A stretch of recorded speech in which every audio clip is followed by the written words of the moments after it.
നമ്മളെല്ലാവരും സിനിമയ്ക്ക് പോകാനുള്ള പരിപാടിയാണ്. ഫാമിലി എല്ലാവരും ഉണ്ട് ട്ടോ. അച്ഛനെയും അമ്മയൊന്നും കിട്ടാറില്ല. ഇന്നെന്തോ ഭാഗ്യം അച്ഛനെയും കിട്ടി, അമ്മയെയും കിട്ടി ട്ടോ. അപ്പൊ ദേ ലച്ചു കരാട്ടെ എടുക്കാട്ടോ. നമുക്ക് സിനിമയ്ക്ക് പോകാനുള്ള പരിപാടിയുടെ മുന്നൊരുക്കാന്ന് തോന്നുന്നു. ഏതായാലും അവർക്കുള്ള ഓട്ടോ എത്തിട്ടോ. അവര് ഓട്ടോയ്ക്കും പിന്നാലെ നമുക്ക് ബൈക്കിനും പോവാട്ടോ. അപ്പൊ ദേ അച്ഛനും അമ്മയൊക്കെ ഓട്ടോയിൽ കയറാനുള്ള പരിപാടിയാണ്. അപ്പൊ കിച്ചാപ്പ് നല്ല ഹാപ്പിയാണ് ട്ടോ. കാരണം അവന്റെ ഉദ്ദേശം വേറെയാണ്. അത് അവിടെ എത്തിയിട്ട് കാണിച്ചു തരാട്ടോ. അച്ഛനാണെങ്കിൽ തലേ ദിവസം വരെ ഇല്ലാന്ന് പറഞ്ഞതാണ്. പെട്ടെന്ന് തീരുമാനം മാറി ദേ നമ്മുടെ കൂടെ പോരുവാണ്. അപ്പൊ ഓട്ടോ നിറയെ ആളായിട്ടോ. 2 ആൾക്കാര് കുട്ടികളും അതേപോലെ 3 പേര് വരും ട്ടോ. ചേച്ചി എന്തോ അന്താരാഷ്ട്ര വിഷയം ചർച്ച ചെയ്തുകൊണ്ടിരിക്കുകട്ടോ ആരോടോ. 5:45 തുടങ്ങുന്ന ഷോ ഇപ്പൊ 5:30 ആയിട്ടോ. അതുകൊണ്ട് തന്നെ പെട്ടെന്ന് പോണേ. മാത്രമല്ല വൈകുന്നേരത്ത് ബ്ലോക്ക് ഉണ്ടാവാനുള്ള സാധ്യത വളരെ കൂടുതലാണ്. അപ്പൊ ദേ നമ്മുടെ നാടാട്ടോ.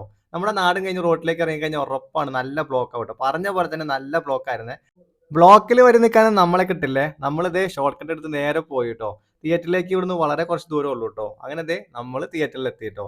നമ്മള് എത്തി പക്ഷേ അവരെത്തിയിട്ടില്ല. നല്ല ബ്ലോക്കാണ്. നേരത്തെ ഇറങ്ങാൻ പലവട്ടം പറഞ്ഞതാണ് ഇറങ്ങിയില്ല.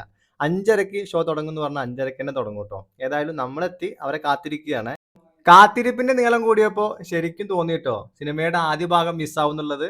ഏതായാലും മോനിഷയുടെ ഫോട്ടോഷൂട്ടൊക്കെ കഴിഞ്ഞപ്പോഴത്തേക്കും ദേ അവര് വരുന്നുണ്ട് തോന്നുന്നു ട്ടോ. അപ്പൊ ദേ അവരുടെ ഓട്ടോ ദേ എത്തിട്ടോ. അപ്പൊ ഇനി നമുക്ക് നേരെ പോണം ടിക്കറ്റിന്റെ ആ കോപ്പി ഒന്ന് എടുക്കണേ. പണ്ടത്തെ പോലെ ഇപ്പൊ വരി നിന്ന് കോപ്പി എടുക്കേണ്ട ആവശ്യമൊന്നുമില്ല ട്ടോ. സ്കാനറാണ്. അപ്പൊ നമ്മുടെ ടിക്കറ്റ് ഒന്ന് കാണിച്ചാൽ നമ്മുടെ കോപ്പി നേരെ കിട്ടും ട്ടോ. അത് ഏതായാലും നല്ല ഉപകാരമാണ്. സമയം ഒരുപാട് ലാഭമാണ്. മറ്റേത് ആൾക്കാർ വരി നിന്നൊരു ഭാഗത്തേക്കാവും ട്ടോ. അങ്ങനെ ദേ അമ്മയൊക്കെ ഇറങ്ങി നമുക്ക് നേരെ ഇനി തിയേറ്ററിലേക്ക് കിടക്കാം ട്ടോ. ടിക്കറ്റും കൊണ്ട് നമ്മൾ നേരെ പോവുകയാണ്. ലച്ചുവും കിച്ചാപ്പും ഒക്കെ നല്ല ഹാപ്പി ആയിട്ട് ഒരുപാട് നാളായിട്ട് നമ്മൾ ഒന്നിച്ച് സിനിമയ്ക്ക് പോയിട്ട്. ചേച്ചി വെക്കേഷൻ വന്നതുകൊണ്ട് നമുക്ക് കിട്ടിയതാണ്. ചേച്ചിയുടെ ഭാഗ്യാട്ടോ ടിക്കറ്റ്. ചേച്ചിയുടെ വകയാണെങ്കിലും സ്പോൺസർ വന്നിട്ട് അളിയനാണ്. അപ്പൊ ദേ തിയേറ്ററിലേക്ക് കടക്കാൻ പോവാണ്. സംഭവം ഒരു കോമഡി ഉണ്ട് ട്ടോ. 5 ടിക്കറ്റേ ഉള്ളൂ. നമ്മൾ 7 പേരും ഉണ്ട്. ലച്ചുവിനെടുത്ത ടിക്കറ്റാണ്. അച്ഛൻ പെട്ടെന്നാണ് തീരുമാനം മാറ്റിയത് ട്ടോ. ഏതായാലും 7 ആൾക്കാർ കേറി ട്ടോ. ഇനി 2 പേര് മടിയിലിരിക്കാന്നുള്ള പോളിസിയിലാണ് അകത്തോട്ട് കേറിയത്. ലച്ചുവിന് സത്യം പറഞ്ഞാൽ ടിക്കറ്റ് എടുക്കേണ്ട പ്രായമൊക്കെ ആയിട്ടോ. നല്ല തിരക്കുള്ള ഒരു ദിവസമാണ്. അതുകൊണ്ട് തന്നെ ടിക്കറ്റ് നമുക്ക് ഒന്നിച്ച് കിട്ടിയില്ല ട്ടോ. 2 വരികളിലായിട്ടാണ് ടിക്കറ്റ്. അച്ഛനും അമ്മയും മുന്നിലും ഞങ്ങള് ബാക്കിലും ആയിട്ടാണ് ഇരുന്നത്. അങ്ങനെ ദേ സിനിമ തുടങ്ങിട്ടോ. സംഭവം അടിപൊളി പടാ പറയാണ്ടിരിക്കാൻ വയ്യ.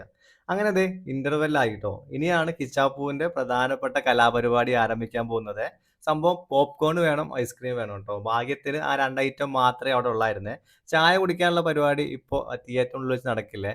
പുറത്താണെങ്കിലേ ചായ കുടിക്കാൻ പറ്റത്തുള്ളൂ. അങ്ങനെ നമ്മള് ചായ കുടി മാറ്റി വെച്ചിട്ട് നമ്മള് പോപ്കോൺ ആക്കിട്ടോ. ഒരു ഐസ്ക്രീമും കൂടെ.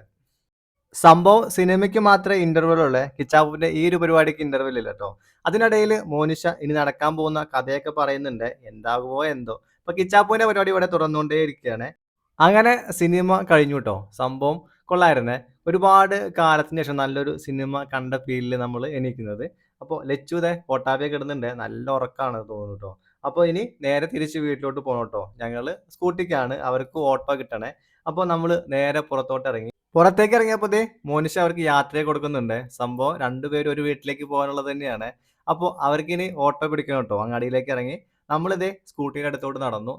5:30 മണിക്ക് വീട്ടിൽ നിന്ന് ഇറങ്ങിയതാണ്. ഇപ്പൊ സമയം 8:30 ആയിട്ടോ. നമ്മുടെ കോഴിക്കളെ ഒന്നും പിടിച്ചിട്ടില്ല ട്ടോ. താറാവുകളെ എല്ലാവരെയും കൂട്ടിക്കയറ്റണം. നമ്മുടെ പോത്തിന് ഫുഡ് കൊടുത്തിട്ടില്ല. ഒരുപാട് കാര്യങ്ങൾ ചെയ്യാനുണ്ട്. അങ്ങനെ ദേ നമുക്ക് നേരെ പോവട്ടോ. അവരെത്തുമ്പോ എന്തായാലും ലേറ്റ് ആവും. അങ്ങനെ ദേ നമ്മള് നേരെ വണ്ടിയുടെ അടുത്തേക്ക് എത്തി. നമ്മള് നേരെ തിരിച്ച് പോവുകയാണ്. അച്ഛന്റെ വില കൂടിയ ഹെൽമെറ്റാണ്. നമ്മള് വണ്ടിയിൽ വെച്ച് ലോക്കാക്കിയതായിരുന്നു ട്ടോ. സംഭവം എങ്ങാനും കയ്യിന്ന് പോയാ പണി കിട്ടും. അച്ഛന്റെ വണ്ടിയാണ്. അപ്പൊ ഇതാട്ടോ നമുക്ക് സുഖം. ഹെൽമെറ്റ് വെക്കാനും അതേപോലെ പെട്ടെന്ന് പോരാനൊക്കെ ബൈക്കിനേക്കാൾ സുഖം സ്കൂട്ടി തന്നെയാണ് ട്ടോ. അപ്പൊ ദേ നമ്മള് നേരെ വണ്ടിയെടുത്ത് തിരിച്ച് വീട്ടിലേക്ക് പോവുകയാണ്.